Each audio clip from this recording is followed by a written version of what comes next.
Hello everyone, I hope that you are having a good time. In this video I'm going to show you how you can download and install Microsoft Teams. You have to open a browser and you search for Microsoft Teams download. And then we click here and it will show us two options, download Microsoft Teams for desktop or for mobile. We click download for desktop, download Teams, and it will start the download. Now the Microsoft Teams is downloaded. We double click on it and then it will open it. Okay, installing Microsoft Teams. It will take not a lot of time, couple of seconds. My goal is to make this video in around 1 minute, so let's see if we're gonna manage.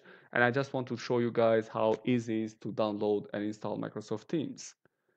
So I think that's it. Load the Microsoft Teams, and now you can log in with a Microsoft account or your work email or school, etc., etc. Thank you very much for watching, and please subscribe in my channel and like this video. Wish you all the best.